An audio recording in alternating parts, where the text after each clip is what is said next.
प्यारे बच्चों, आप सभी का हमारे चैनल पे बहुत बहुत स्वागत है। दोस्तों, इस वीडियो के माध्यम से क्लास 10th के बच्चों के लिए विज्ञान के पूरे चैप्टर के जितने भी मोस्ट इंपोर्टेंट बहुविकल्पी प्रश्न बन सकते हैं उन सही प्रश्नों को इस वीडियो के माध्यम से कवर करने वाला हूं, जो कि 2023 बोर्ड परीक्षा के लिए सबसे ज़्यादा उपयोगी होने वाला है।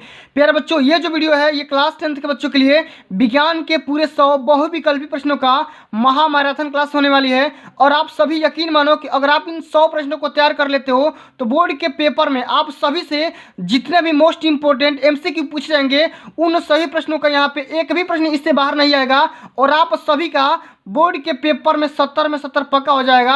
और फिर बच्चों, आप सभी को पता है कि आप सभी का जो पेपर होने वाला है क्लास 10th के बच्चों का विज्ञान का जो पेपर होने वाला है वो 27 फरवरी का टाइम टेबल आ भी चुका है और 27 फरवरी उसका डेट भी आ चुका है। तो फिर बच्चों, आज का जो हमारा वीडियो होने वाला है सबसे ज़्यादा मोस्ट इंपोर्टेंट वीडियो होने वाला है। वीडियो को ध्यान से देख लेना, अंत तक जरूर देखना, लाइक कर देना, शेयर कर देना, अगर चैनल पर नहीं हो तो चैनल को भी सब्सक्राइब कर देना।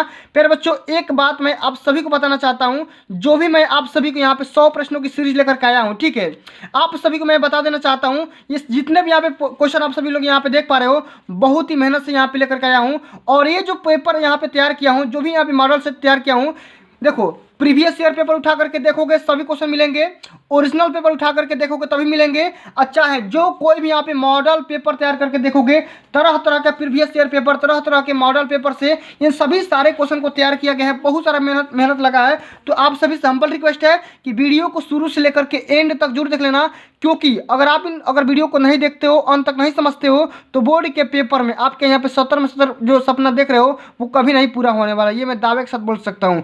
तो जो भी यहाँ पे स्टूडेंट यहाँ पे इस पूरे वीडियो को अंत तक देखेंगे, समझेंगे, तो भी उन सभी के यहाँ पे 70 में 70 पक्का आएगा, ठीक है। और आप सभी लोग बोर्ड के पेपर में अच्छे से अच्छा अंक स्कोर कर सकते हैं, ठीक है, ये मैं दावे के साथ बोल सकता हूँ। आइए, सबसे पहले यहाँ पे क्वेश्चन पूछा गया है कि श्याम श्वेत फोटोग्राफी में प्रयुक्त होता है। देखो, जितना क्वेश्चन बता रहा हूँ सभी को ध्यान से देख लो, टाइम बहुत कम बचा हुआ है। अगर आप चाहो तो आप इस वीडियो का डाउनलोड भी कर सकते हो, अगर आप डाउनलोड नहीं कर पा रहे हो तो इसका पीडीएफ चाहते हो तो पीडीएफ कहाँ से मिलेगा, कैसे मिलेगा, सब कुछ मैं आप सभी को वीडियो के एंड में या वीडियो के मिड में बता दूंगा कि इसका पीडीएफ कैसे मिल सकता है, कैसे कहाँ से डाउनलोड कर सकते हो, ठीक है। तो चलो, यहाँ पे सबसे पहले यहाँ पे क्वेश्चन पूछा गया है कि श्वेत श्याम फोटोग्राफी में प्रयुक्त होता है। अब यहाँ पे बताओ कि श्वेत श्याम फोटोग्राफी में हम किस चीज़ का, किस मटेरियल का इस्तेमाल करते हैं, AgCl, PbNO3 ट्वाइस, FiSO4 या CaCO3। तो देखो, जो भी आप सभी का फोटोग्राफी होता है, फोटोग्राफर जो होता है अपने फोटोग्राफी में AgCl का इस्तेमाल करता है, ठीक है। यहाँ पे आप सभी को याद रखना है, सबसे पहला ऑप्शन ही करेक्ट हो जाएगा। और ये बोर्ड के पेपर में कई बार पूछा जा चुका है। आप कोई भी पेपर उठा करके देखोगे तो ये बोर्ड के पेपर में हर साल पूछा जाता है, ठीक है। चलो, अगला हमारा क्वेश्चन सबसे ज़्यादा मोस्ट इंपोर्टेंट क्वेश्चन है। ये क्वेश्चन पूछा जा रहा है कि क्षारीय विलयन का पीएच मान कितना होता है, 0 होता है, 7 होता है, 7 से कम होता है या 7 से अधिक होता है। तो जो भी आप सभी का क्षारीय विलयन होता है उनका जो पीएच मान होता है वो होता है 7 से अधिक। क्या होता है? 7 से अधिक। अभी मैं आप सभी से पूछूंगा कि अम्लीय विलयन का पीएच मान कितना होता है। हमारा अगला क्वेश्चन यही है, ठीक है। देख सकते हो कि एक विलयन का पीएच मान 5 है तो यह विलयन कैसा होगा, ठीक है, अम्लीय होगा, क्षारीय होगा कि उदासीन होगा कि इनमें से कोई नहीं होगा। तो देखो, एक बात मैं आप सभी को एक स्केल के तौर पे आप सभी को बता देना चाहता हूँ, यहाँ पे समझो, ठीक है। अगर आप सभी का अगर कॉन्सेप्ट क्लियर रहेगा तो आप बोर्ड के पेपर में अच्छे से अच्छा अंक स्कोर कर सकते हो, ठीक है। देखो, यहाँ पे मैं आप सभी कॉन्सेप्ट ही बता दे रहा हूँ, ठीक है। ये मान लो कोई एक स्केल है, ठीक है, यहाँ पे मिड में 0 होता है और अगर आप राइट साइड में जाओगे तो देखो जो भी आप सभी का पीएच मान होता है 7 तक वेरी करता है, +7 तक, ठीक है। और यहाँ पे -7 तक भी वेरी करता है, ठीक है। लेकिन अगर 0 से अगर +7 तक आएगा तो मैंने क्या बताया था कि 7 से अधिक का किसका होता है, क्षारीय का होता है। किसका होता है? क्षारीय विलयन का होता है, ठीक है। 7 से अधिक, 0 से लेकर के 7 के बीच में क्षारीय का होगा और 0 से लेकर के 7 से जो कम होगा, 7 से यानी कि -7 तक, ठीक है, ये किसका होगा? अम्लीय का होगा। यहाँ पे देखो, यानी कि 7 से कम होना चाहिए, ठीक है। ये चूँकि ये -7 नहीं होना चाहिए, 0 से लेकर के 7 और 7 यहाँ पे 14 के बीच में होना चाहिए, ठीक है। 7 आपका बीच में होता है, ठीक है। ये 0 होता है, ये 7 होता है, ये 14 होता है, समझ गए? एक बार और समझ लो, ये 0 होता है, ये 7 होता है, ये क्या होता है? 14 होता है, ठीक है। जब 7 से कम होगा तो विलयन कैसा होगा? अम्लीय होगा। 7 से अधिक होगा तो विलयन कैसा होगा? क्षारीय होगा, ठीक है। जब 0 होगा तो विलयन कैसा होगा? उदासीन हो जाएगा, ठीक है, न्यूट्रल हो जाएगा। अब यहाँ पे देखो, आप सभी लोग समझ पा रहे होंगे, एक विलयन का जो पीएच मान होगा 5 दिया गया है तो ये विलयन कैसा होगा? तो अगर 7 से कम है तो कैसा होगा? अम्लीय होगा, मैंने बता दिया। जब 0 होगा तो कैसा होगा, उदासीन होगा। अब 7 से अधिका होगा, 14 तक, 14 के बीच में होगा तो कैसा होगा, क्षारीय होगा। समझ में आ गया, कोई दिक्कत की बात नहीं है। चलो अगला हमारा क्वेश्चन क्या पूछा गया है, पूछा जा रहा है कि धावन सोडा का रासायनिक सूत्र क्या होगा। केमिकल फार्मूला बताना है कि धावन सोडा का केमिकल फार्मूला क्या होता है, रासायनिक सूत्र क्या होता है। NaHCO3 Na2CO3 dot 10H2O CaOH, ठीक है, CaOCl3, ठीक है, या NaOH। तो यहाँ पे देखो किसका पूछा गया है, धावन सोडा का। तो धावन सोडा का केमिकल फार्मूला होता है NaH, यहाँ पे देखो Na2CO3 डॉट 10H2O, यानी कि आप सभी का ऑप्शन नंबर सेकंड बिल्कुल ही करेक्ट आंसर हो जाएगा। इसको यहाँ पे याद रखना है, ये बोर्ड के पेपर में कई बार पूछा जा चुका है, ठीक है। चलो अगला हमारा क्वेश्चन ये पूछा जा रहा है कि पीतल है। अब पीतल क्या है भाई बताना है, धातु है, उपधातु है, या अधातु है कि मिश्र धातु है। अब पीतल कैसा धातु है बताना है, ठीक है। तो पीतल हमारा कैसा धातु हो जाएगा, ये हो जाएगा मिश्र धातु। क्यों, क्योंकि ये पीतल में कई सारे पदार्थ या कई सारे मेटल या धातु अधातु को मिला करके बनाया गया है, ठीक है। पीतल जो हमारा बनता है धातु और अधातुओं को दोनों को मिला करके बनाया जाता है। अब ऐसी धातु है जो धातुओं और अधातु दोनों को मिला करके बनाई जाती है, उसको हम क्या बोलते हैं, मिश्र धातु बोलते हैं, मिसलेनियस मेटल बोलते हैं। समझ में आ गया, कोई दिक्कत की बात नहीं है। यह भी बोर्ड के पेपर में कई बार पूछा जा चुका है, ठीक है। चलो अगला हमारा क्वेश्चन ये पूछा जा रहा है कि अमलगम होते हैं। अमलगम क्या होते हैं भाई, उपधातु होते हैं कि मिश्र धातु होते हैं कि यौगिक होते हैं कि विषमांगी मिश्रण होते हैं। अमलगम ये देखो कई बार बोर्ड के पेपर में, प्रीवियस ईयर पेपर में कई बार पूछा जा चुका है। अमलगम क्या होता है भाई, तो अमलगम एक मिश्र धातु है, क्या है, विषमांगी मिश्रण है, ठीक है। ये क्या है, एक विषमांगी मिश्रण है। इसको तैयार करना है, जितना क्वेश्चन बता रहा हूँ अब भी तैयार कर लो, समय बहुत कम बचा है और यही सब सारे बोर्ड के पेपर में पूछे जाएंगे, ठीक है। समय थोड़ा सा अधिक लगेगा, वीडियो थोड़ी सी लंबी बनेगी, लेकिन आप सभी के यहाँ पे 70 में 70 पक्का हो जाएगा, ये यहाँ पे गारंटी लिखवा लो, ठीक है। चलो अगला हमारा क्वेश्चन पूछा जा रहा है कि पुरुष में लिंग गुणसूत्र होता है। ये बायोलॉजी का क्वेश्चन आ गया, XY, XX या Y या X होता है। अब देखो जो भी पुरुष होते हैं, मैन होते हैं, मेल होते हैं, उनमें लिंग गुणसूत्र किस माध्यम का होता है, किस टाइप का होता है, XY होता है कि XX होता है कि Y होता है कि X होता है। तो जब भी आप सभी से पुरुष में पूछा जाए तो पुरुष में होता है XY, ठीक है। महिलाओं में क्या होता है भाई, तो महिलाओं में हो जाएगा XX, ठीक है। समझ में आ गया। अब देखो जो भी देखो लड़का होगा या लड़की किस पे डिपेंड करता है, पुरुषों पे डिपेंड करता है, ना कि महिलाओं पे डिपेंड करता है। इस बात को यहाँ पे ध्यान रखना है, ठीक है, इसको कंफ्यूजन में नहीं करना है, ठीक है। तो इसको यहाँ पे ध्यान में रखना है कि पुरुष में लिंग गुणसूत्र कैसा होता है, तो XY होता है। समझ में आ गया, कोई दिक्कत की बात नहीं है। चलो अगला हमारा क्वेश्चन पूछा गया कि जीवन की उत्पत्ति कहाँ हुई थी। सबसे पहले जो हमारा जीवन था, लाइफ था, ठीक है, उसकी सबसे पहले उत्पत्ति कहाँ पे हुई थी, सागर में, धरती पर, वायुमंडल में, अंतरिक्ष में, बताना है। यह भी अब की बार, ठीक है, प्रीवियस ईयर पेपर में पूछा गया था क्वेश्चन, प्री बोर्ड पेपर में, ठीक है, कि जीवन की उत्पत्ति कहाँ हुई थी, सागर में हुई थी कि धरती पर हुई थी कि वायुमंडल में हुई थी कि अंतरिक्ष में हुई थी। तो कहाँ पे हुई थी भाई, सागर में, ठीक है। छोटे छोटे जंतु सबसे पहले पैदा हुए थे। समझ में आ गया। चलो अगला हमारा क्वेश्चन पूछा जा रहा है कि जाइगोट के गुणसूत्रों की संख्या कितनी होती है। तो जाइगोट के गुणसूत्रों की संख्या 4x होती है कि 3x होती है कि 2x होती है कि x होती है। तो जाइगोट के गुणसूत्रों की संख्या कितनी होती है प्यारे बच्चों, ये होती है 2x, ठीक है। ऑप्शन नंबर थर्ड बिल्कुल ही करेक्ट आंसर है, इसको तैयार करना है, ठीक है। चलो अगला हमारा क्वेश्चन पूछा जा रहा है कि पराग नली में नर युग्मक की संख्या पाई जाती है। पराग नली में नर युग्मक की संख्या कितनी होती है, इसको बारे में बताना है। 1 होती है कि 2 होती है कि 3 होती है कि 4 होती है कि 8 होती है, ठीक है। पराग नली में नर युग्मक की संख्या कितनी होती है, ये 2 होती है, ठीक है। नर युग्मक मतलब क्या होता है, जोड़ा। कितना जोड़ा पाया जाता है, 2 यहाँ पे पाया जाता है। समझ में आ गया। चलो आगे बढ़ते हैं।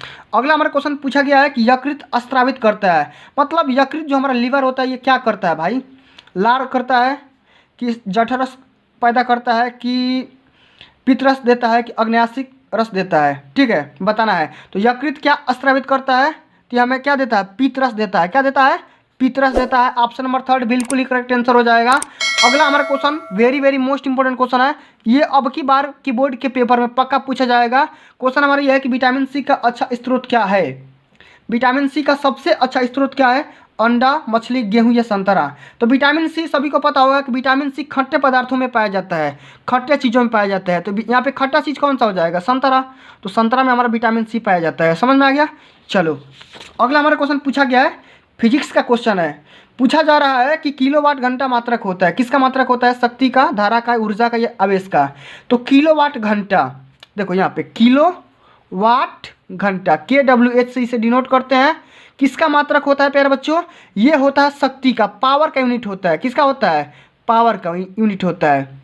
ठीक है, सॉरी यहाँ पे किलोवाट घंटा है ना, तो यहाँ पे ऊर्जा का हो जाएगा, क्योंकि पावर का यूनिट क्या होता है? किलोवाट होता है। और जब घंटा से मल्टीप्लाई कर दो तो क्या हो जाएगा? एनर्जी यानी कि ऊर्जा का मात्रक हो जाएगा।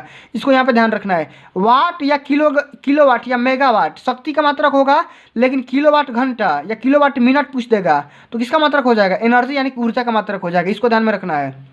समझ में आ गया? चलो अगला हमारा क्वेश्चन पूछा गया है कि ओम का नियम का सूत्र बताइए। Very very most important question है, छाप लो, पक्का पूछा जाएगा, हर बार पूछा जाता है। ओम का नियम क्या है? 2 नंबर में भी पूछा जाता है। ठीक है, समझ में आ गया? तो ओम का नियम का सूत्र बताना है। V बराबर I इंटू आर होता है, V बराबर I into R. Option number 3 यहाँ पे क्वेश्चन सही है। ठीक है, चलो अगला हमारा क्वेश्चन पूछा गया कि चुंबकीय क्षेत्र की तीव्रता का मात्रक बताओ। देखो एक बात आप सभी लोग गांठ बांध लो, ठीक है, कि हर बार हर बोर्ड के पेपर में आप सभी से एक ना एक यूनिट पक्का पूछा जाएगा। ठीक है, समझ में आ गया? एक ना एक यूनिट यहाँ पे पक्का पूछा जाएगा, तो इसको ध्यान से रखना है। चुंबकीय क्षेत्र की तीव्रता का मात्रक बताना, वेबर पर मीटर स्क्वायर, वेबर या वेबर इंटू मीटर। तो चुंबकीय क्षेत्र की तीव्रता यानी कि बी से डिनोट करते हैं, और बी का जो यूनिट होता है वेबर पर मीटर स्क्वायर होता है। ठीक है, ऑप्शन नंबर 2 इसका राइट आंसर हो जाएगा। समझ में आ गया? चलो आगे बढ़ते हैं। अगला हमारा क्वेश्चन पूछा गया है कि विद्युत धारा उत्पन्न करने की युक्ति क्या होती है। विद्युत धारा उत्पन्न करने की मतलब ऐसी कोई डिवाइस जो करंट उत्पन्न करे, उसको क्या बोलेंगे? उसको क्या बोलेंगे? जनरेटर बोलेंगे कि गैल्वेनोमीटर बोलेंगे कि अमीटर बोलेंगे कि मोटर बोलेंगे? तो जो देखो इलेक्ट्रिक करंट जो उत्पन्न करने की जो मशीन होती है, युक्ति होती है, उसको हम क्या बोलते हैं भाई? जनरेटर बोलते हैं, जनित्र बोलते हैं। ऑप्शन नंबर पहला ही करेक्ट आंसर हो जाएगा। क्यों? क्योंकि यही हमारा जो जनरेटर होता है हमारा क्या करता है? मैकेनिकल से इलेक्ट्रिकल में चेंज करता है। समझ में आ गया? आप डीजल या पेट्रोल डालोगे तो आपको क्या करेगा? ये एनर्जी देगा, या ऊर्जा देगा, या कैसा ऊर्जा देगा? इलेक्ट्रिकल एनर्जी देगा। समझ में आ गया? चलो आगे बढ़ते हैं। अगला हमारा क्वेश्चन पूछा गया है कि ओम के नियम के अनुसार विभवांतर व धारा के बीच का ग्राफ कैसा होता है। ओम का जो भी नियम होता है, अब मेरे को कमेंट बॉक्स में अगर कोई बच्चा अगर साहसी होगा, वीर बालक होगा, तो मेरे को ओम का नियम बढ़िया से विस्तार में कमेंट बॉक्स में छाप करके बताएगा कि ओम का नियम क्या होता है। ठीक है, कई बार ओम के नियम के बारे में मैंने डिस्कस कर दिया, आगे भी डिस्कस किया जाएगा। ठीक है, ओम के नियम के अनुसार विभवांतर और धारा के बीच में कैसा ग्राफ होता है? यहाँ पे देखो, ये आपका विभव हो गया, ये आपका आई हो गया, ये आपका क्या हो गया? बी और ये आई, और इन दोनों के बीच में जो ग्राफ होता है कैसा होता है?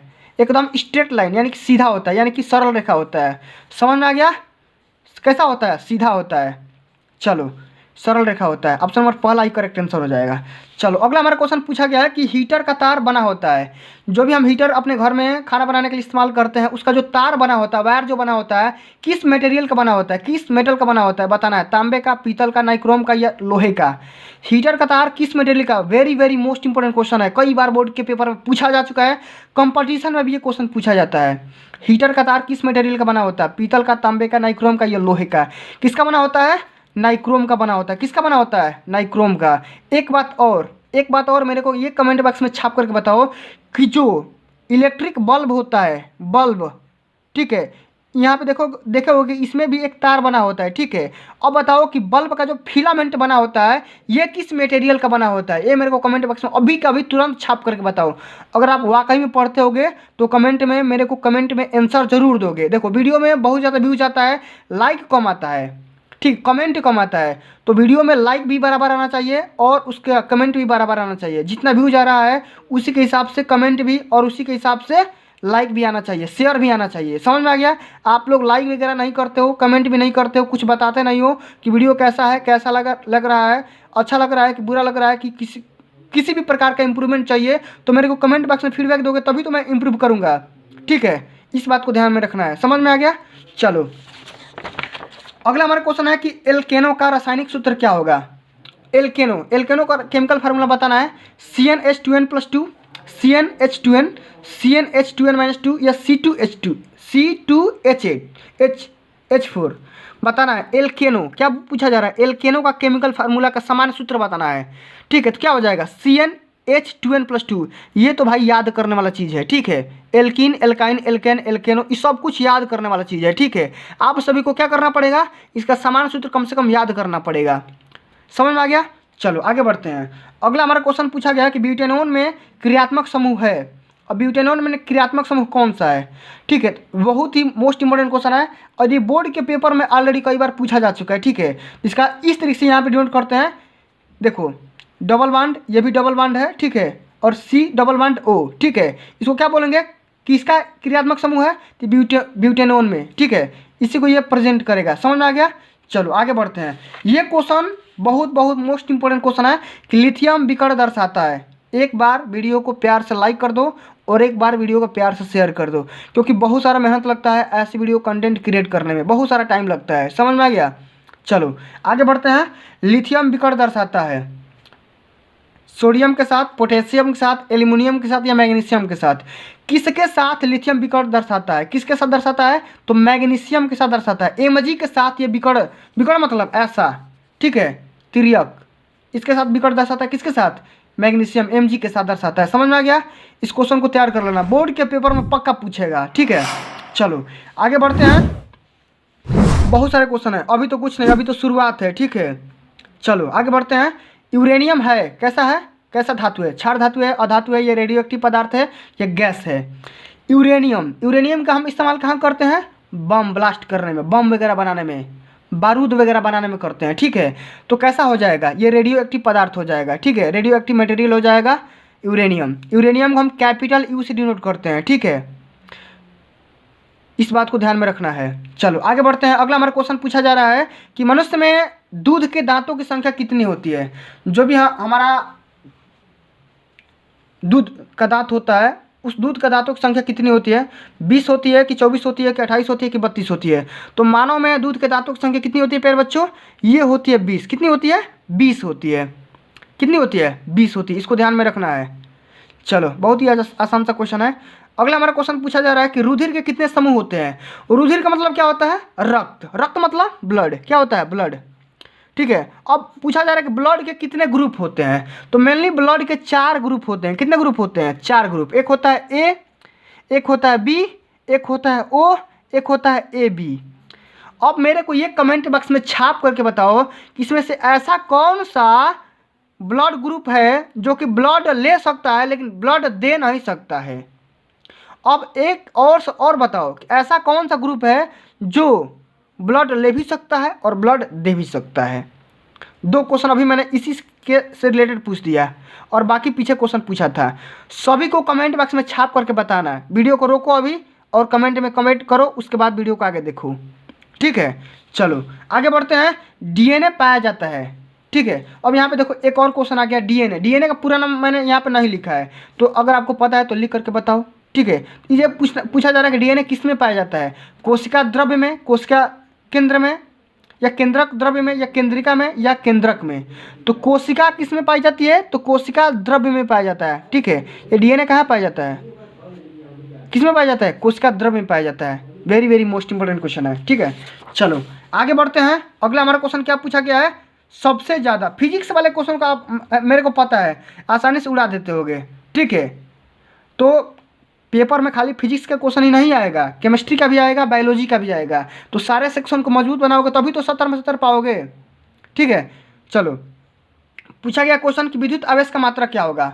मैंने बताया कि मात्रक पक्का पूछा जाएगा, इसलिए मैं मात्रक को ज़्यादा जोर दिया हूँ। ठीक है, विद्युत आवेश यानी कि इलेक्ट्रिक चार्ज का यूनिट पूछा जा रहा है, जूल, कुलाम, वोल्ट या एम्पियर। तो आवेश का मात्रक क्या होता है, कुलाम होता है। क्या होता है, कुलाम, और इसको स्मॉल क्यू से डिनोट करते हैं। समझ में आ गया, कोई दिक्कत की बात नहीं है। चलो आगे बढ़ते हैं। अगला हमारा क्वेश्चन है कि समतल दर्पण की फोकस दूरी कितनी होती है, 0 अनंत 25 सेंटीमीटर या -25 सेंटीमीटर। समतल दर्पण, दर्पण कैसा है, समतल है, इसकी फोकस दूरी बताना है। तो फोकस दूरी कितनी होती है प्यारे बच्चों, ये होती है इन्फानाइट यानी कि अनंत होती है। कितनी होती है, अनंत होती है। कितनी होती है, अनंत होती है। आगे बढ़ते हैं। अगला हमारा क्वेश्चन पूछा गया कि एक उत्तल दर्पण की फोकस दूरी 10 सेंटीमीटर दिया गया है। एक उत्तल दर्पण है, कैसा दर्पण है, उत्तल दर्पण है, इसकी फोकस दूरी कितनी है, 10 सेंटीमीटर है।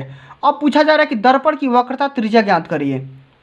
एक रिलेशन आप सभी को पता होगा कि F बराबर R/2 होता है। क्या होता है, F बराबर R/2। यहाँ पे फोकस दूरी का मान दिया है कितना, 10।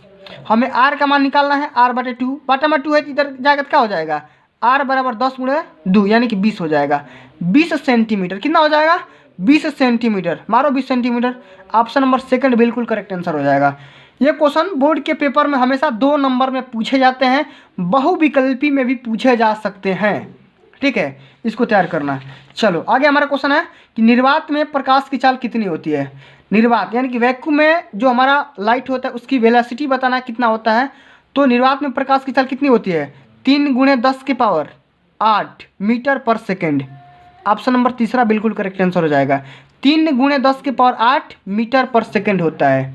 किस में होता है, देखो ये वेरी करता है, धातु में अलग होता है, स्टील में अलग होता है, पानी में इसका चाल अलग होगा, हवा में अलग होगा, निर्वात में अलग होगा। ठीक है, यहाँ पे यही क्वेश्चन फेमस है कि निर्वात में प्रकाश की चाल कितनी होती है। तो 3 × 10⁸ मीटर पर सेकंड स्क्वायर मीटर पर सेकंड याद रखना है। ठीक है, चलो अगला हमारा क्वेश्चन पूछा गया है कि प्रकाश का प्रकीर्णन सबसे कम किस में होता है। किस रंग में प्रकाश का प्रकीर्णन सबसे कम होता है, लाल रंग में, पीले रंग में, हरे रंग में या नीले रंग में।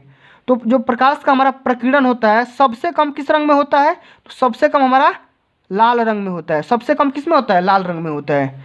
समझ में आ गया। चलो आगे बढ़ते हैं। अगला हमारा question very most important question है कि स्पष्ट दृष्टि की न्यूनतम दूरी क्या होती है।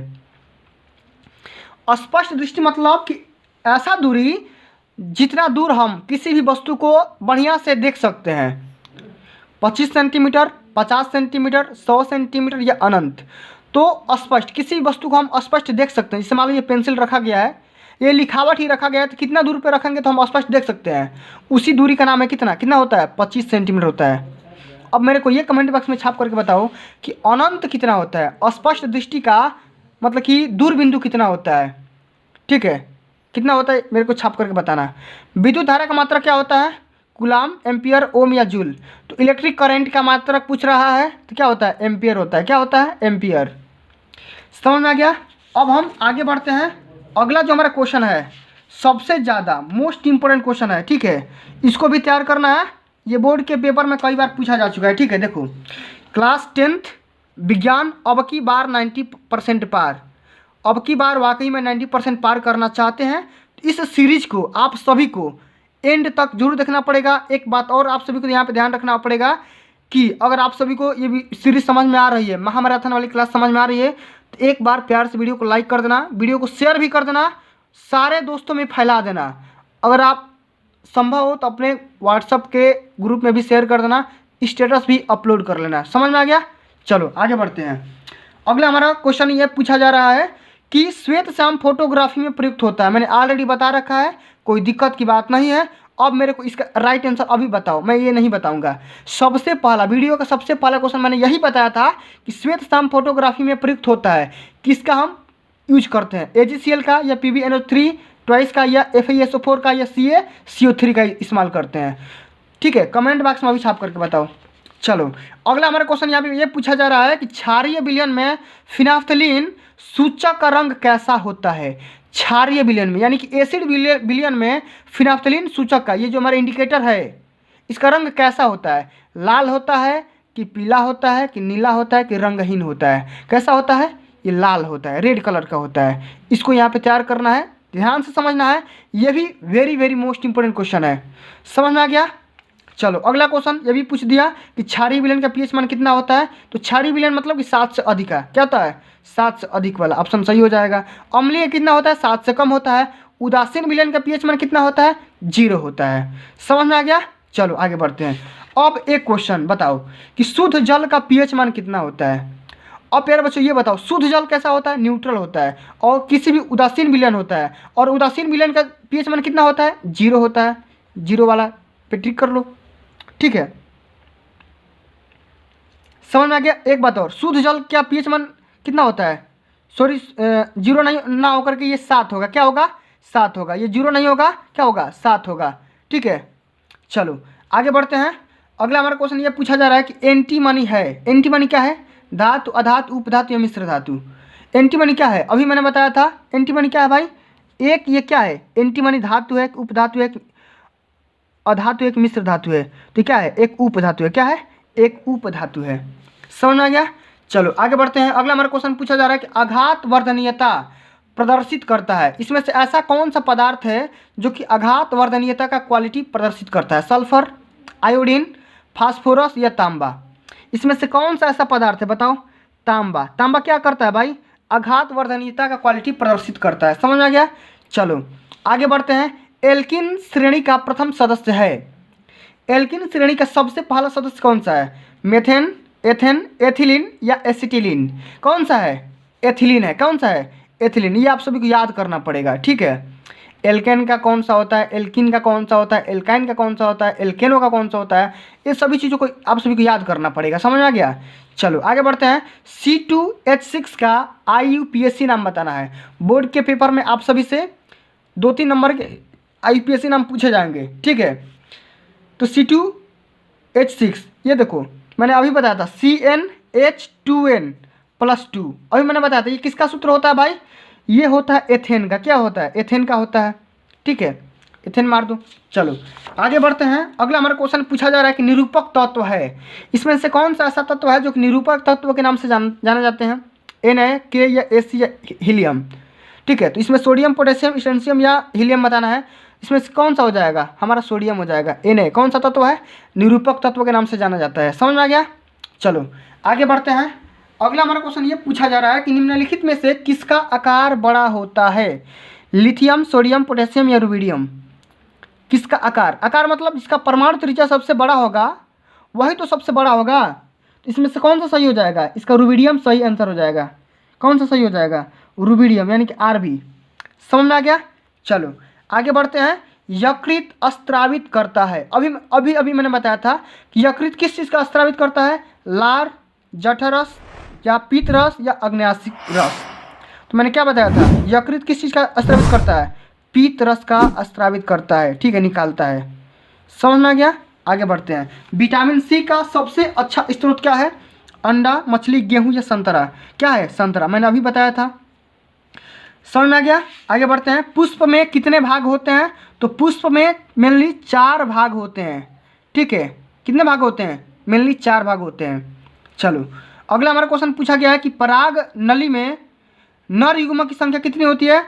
ये होती है 2। क्या कितनी होती है? 2 होती है। आगे बढ़ते हैं। अगला हमारा क्वेश्चन पूछा गया कि मनुष्य के शुक्राणु में ऑटोसोम की संख्या होती है। अब बताओ मनुष्य के शुक्राणु में ऑटोसोम की संख्या कितनी होती है? 22, 24 या 42 या 44? यहाँ पे देखो एक बात आप सभी को बताना है कि ऑटोसोम की संख्या बताना है। क्या बताना है? संख्या। जब आप सभी से संख्या पूछेगा ना तो यहाँ पे बताना 44। क्या बताओगे? 44। लेकिन ऐसे आप सभी को ऑप्शन में देगा 22 जोड़ी भी दे सकता है, ठीक है। 22 जोड़ी भी देगा तो आप सभी क्या करोगे? 22 जोड़ी वाले को मार दोगे, ठीक है। यहाँ पे लेकिन 22 दिया है तो 22 को आप ट्रिक नहीं लगाओगे। समझ में आ गया? चलो तो मनुष्य के शुक्राणु में ऑटोसोम की संख्या कितनी होती है?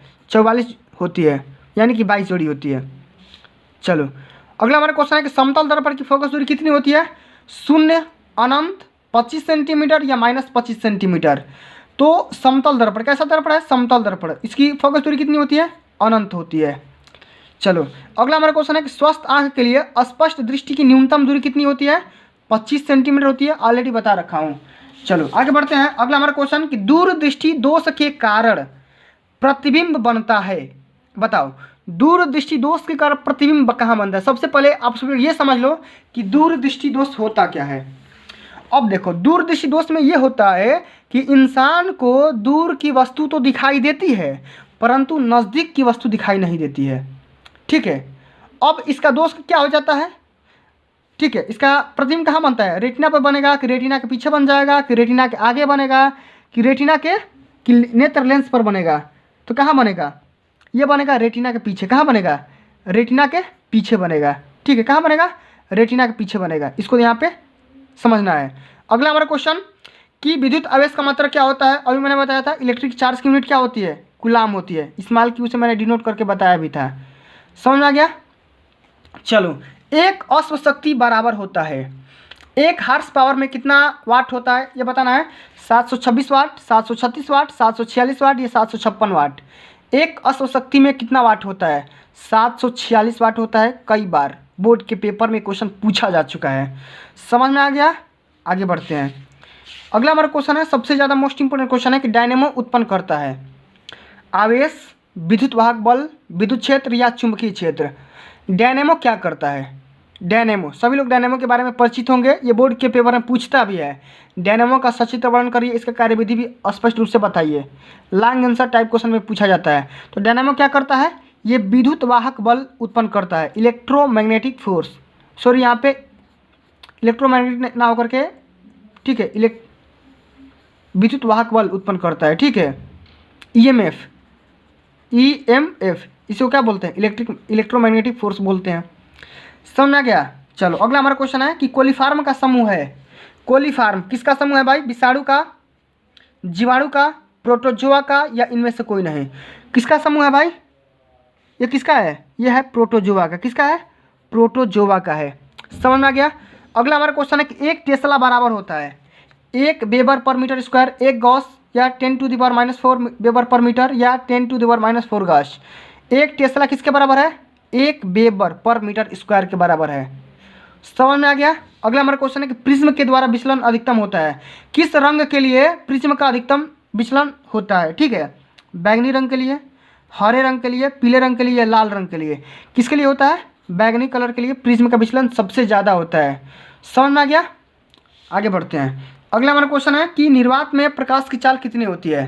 तो निर्वात में वैक्यूम में प्रकाश की चाल कितनी होती है, 3 × 10⁸ मीटर पर सेकेंड, ठीक है, कई बार बता रखा हूँ। चलो आगे बढ़ते हैं।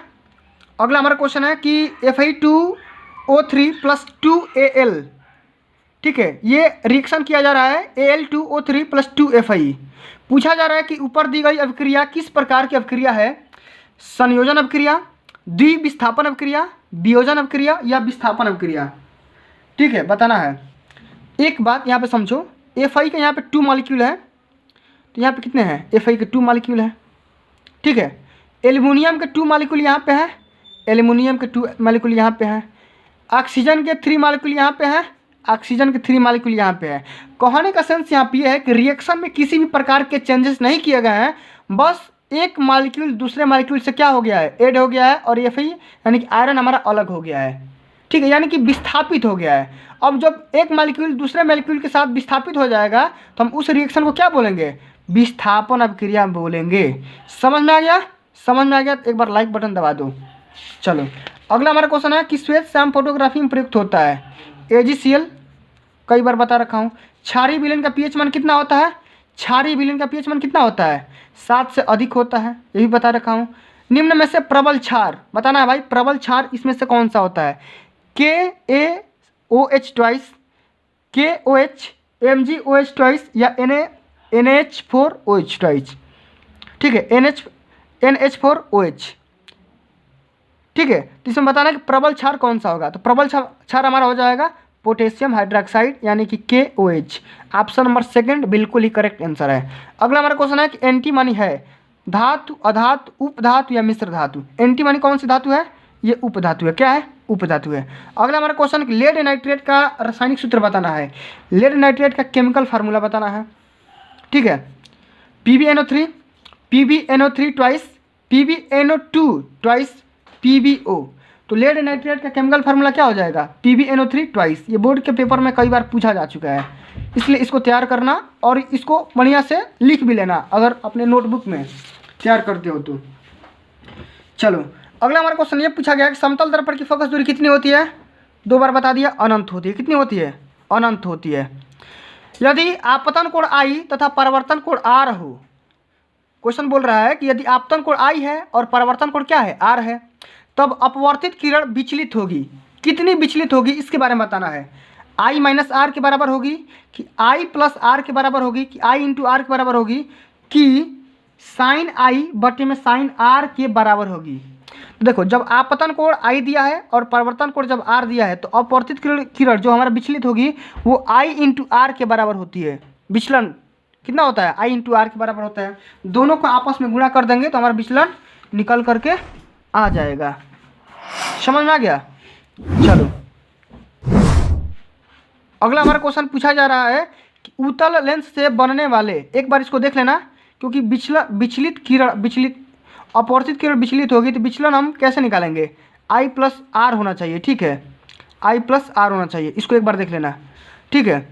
चलो अगला हमारा क्वेश्चन है कि उत्तल लेंस से बनने वाले प्रतिबिंब की प्रकृति कैसी होती है। कैसा, कौन सा हमारा लेंस है? उत्तल लेंस है। वास्तविक व सीधा, आभासी व उल्टा, या वास्तविक व उल्टा।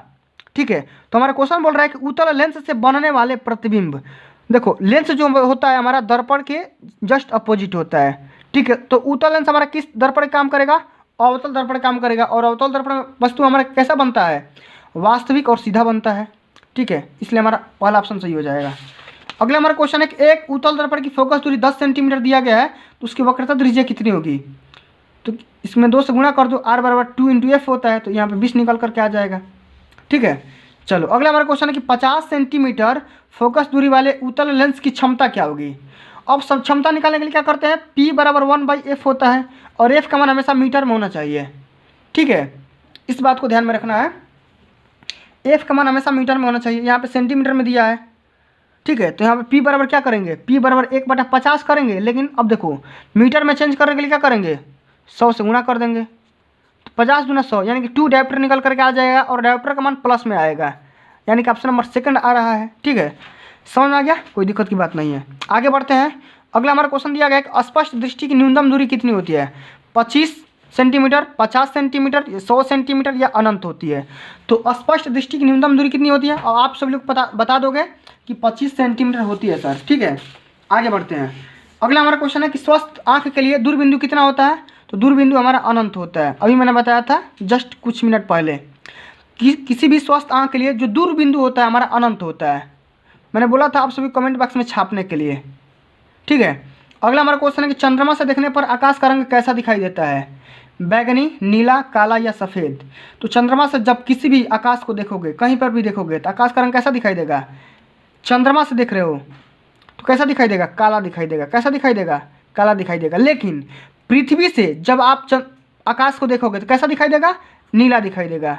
ठीक है, इस बात को ध्यान में रखना है। अगला हमारा क्वेश्चन है कि प्रकाश का वेग किस माध्यम में सबसे अधिकतम होता है? प्रकाश का वेलोसिटी किस माध्यम में सबसे ज़्यादा होता है? अधिक होता है? वायु में, जल में, कांच में या निर्वात में? तो प्रकाश का वेग सबसे ज़्यादा निर्वात में होता है, वैक्यूम में सबसे ज़्यादा होता है, वैक्यूम में। और कितना होता है? 3 × 10⁸ मीटर पर सेकेंड होता है। समझ में आ गया?